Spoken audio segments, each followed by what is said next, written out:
Rolling and action. मेरा नाम doctor Rakesh Rai है। हम फोर्टिस हॉस्पिटल मुंबई में hepatobiliary surgery and abdominal organ transplantation के हेड हैं। हम लोगों का मेन काम लिवर ट्रांसप्लांटेशन, किडनी ट्रांसप्लांटेशन है। हम लोगों के पास पैनक्रियास ट्रांसप्लांट का भी लाइसेंस है। लिवर ट्रांसप्लांटेशन धीरे धीरे हिंदुस्तान में लिवर ट्रांसप्लांटेशन का नंबर बढ़ रहा है और ये जानना बहुत ज़रूरी है कि कौन से ऐसे लोग हैं जिनको लिवर ट्रांसप्लांटेशन की ज़रूरत पड़ती है। लीवर की बीमारी हिंदुस्तान में काफ़ी तेज़ी से बढ़ रही है। उसका दो प्रमुख कारण है, एक शराब का सेवन धीरे धीरे बढ़ रहा है और दूसरा लाइफस्टाइल चेंजेस के कारण और हमारी फूड हैबिट्स के चेंजेस के कारण फैटी लिवर डिजीज़, जो कि फाइनली जा कर के नैश और लिवर सिरोसिस में बदलती है, उन लोगों की भी संख्या बहुत बढ़ रही है। वैसे लोग जिनको लिवर की बीमारी है, उन लोगों को कुछ सारी चीज़ें हैं जो स्लोली डेवलप करती हैं और उनको पहचानना बहुत ज़रूरी है। लीवर का डैमेज दो तरह का होता है। एक डैमेज इस तरह का होता है कि आपका लीवर बिल्कुल ठीक है, लेकिन आपको किसी कारण से कुछ दिनों के अंदर ही लीवर का डैमेज हो जाता है, जिसको हम लोग एक्यूट लिवर डिजीज़ या finally leading to acute liver failure कहते हैं। जैसे किसी आदमी को हेपेटाइटिस ए वायरस का इन्फेक्शन हो गया, हेपेटाइटिस ई वायरस का इन्फेक्शन हो गया। ऐसे केस में उनमें से कुछ लोगों को बहुत rapidly within days to weeks normal liver बिल्कुल ख़राब हो जाता है और वैसे में उनको लिवर ट्रांसप्लांटेशन की ज़रूरत पड़ सकती है। दूसरे तरह की लीवर की बीमारी होती है जिसमें लीवर को डैमेज होने में सालों लगते हैं।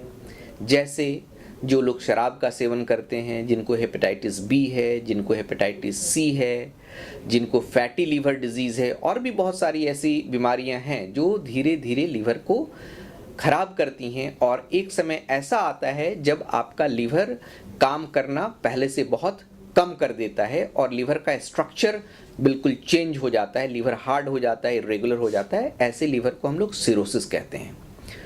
और उस लीवर डैमेज के चलते, उस सिरोसिस के चलते जब आपको तकलीफ़ होने लगती है, यानी पेट में पानी का होना, पैर में सूजन का हो जाना, बेहोशी का होना, यादाश्त खराब होने लगती है, खून की उल्टी होने की संभावना होती है, इसे हम लोग डीकम्पनसेटेड सिरोसिस कहते हैं। और जो भी लोग हैं जिन्हें डीकम्पनसेटेड सिरोसिस है, उनकी ज़िंदगी बहुत ही लिमिटेड होती है और वैसे स्टेज में लिवर ट्रांसप्लांटेशन ही एक ऐसा रास्ता है जो आपकी ज़िंदगी को बढ़ा सकता है।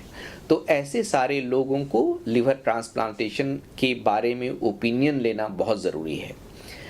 जिन लोगों को लिवर ट्रांसप्लांटेशन की ज़रूरत है, उन्हें हम पहले देखते हैं कि वो लिवर ट्रांसप्लांटेशन के लिए फ़िट हैं कि नहीं। उनका हम लोग जांच करते हैं कि वो लिवर ट्रांसप्लांटेशन प्रोसीजर टॉलरेट करेंगे कि नहीं। और उसके बाद सवाल आता है कि ये लीवर, नया लीवर कहाँ से आएगा। सर्जरी के समय पूरे ख़राब लीवर को निकाल दिया जाता है और नए लीवर को लगाया जाता है। ये नए लीवर दो सोर्स से आता है हिंदुस्तान में। एक, वैसे लोग जिनका ब्रेन डेथ हो जाता है और उनके सगे संबंधी उनका अंग दान करते हैं, लीवर दान करते हैं, उनका लीवर हम लोग निकाल करके जिनको ज़रूरत है उनको लगाते हैं। This is called cadaveric liver transplantation. दूसरा तरह का लीवर ट्रांसप्लांटेशन होता है which is called living donor liver transplantation. इसमें क्या होता है कि जिनको लीवर की ज़रूरत है, उनके सगे संबंधी जिनका ब्लड ग्रुप अक्सर मैच करता है, ऑल्दो एबीओ इनकॉम्पेटिबल लिवर ट्रांसप्लांटेशन भी हम लोग करते हैं, लेकिन मैक्सिमम केस में अगर मैचिंग ब्लड ग्रुप वाले कोई सगे संबंधी हैं, वो अपना लीवर दान करना चाहते हैं, तो उन लोगों का हम लोग कंप्लीट टेस्ट करते हैं और अगर वो डोनेशन के लिए सूटेबल पाए जाते हैं तो फिर उनके लीवर का एक टुकड़ा निकाल कर हम लोग रिसिपिएंट में लगाते हैं। This is called as living donor liver transplantation. तो ये दो सोर्स हैं जिनसे लिवर ट्रांसप्लांटेशन की सर्जरी की जाती है। आजकल लिवर ट्रांसप्लांटेशन की सर्जरी का रिजल्ट बहुत ही अच्छा है।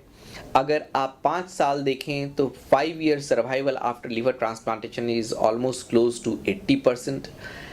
और ऐसे लोग अगर लिवर ट्रांसप्लांटेशन जिनका नहीं हो पाता है किसी कारण से, उनका 5 ईयर सर्वाइवल चांस ऑलमोस्ट 0% रहता है। So result of liver transplantation has become very acceptable because now this is not an experimental surgery. ये सर्जरी बहुत दिनों से हो रही है, काफ़ी रिसर्च हुआ है और सबसे बड़ा जो प्रोग्रेस लिवर ट्रांसप्लांटेशन के फील्ड में हुआ है कि अब immunosuppressive medications have become very advanced और वो बहुत अच्छे तरीके से टॉलरेट होती है and their side effects can be minimised. इन सब चीज़ों को जानना हर एक लोगों के लिए बहुत ज़रूरी है, जिससे कि उन्हें वो अपनी सेहत का ख्याल रख सकें और जैसे ही लीवर की किसी भी तरह की बीमारी का संदेह हो वो डॉक्टर के पास जा कर के अपने लीवर का जांच करा सकें।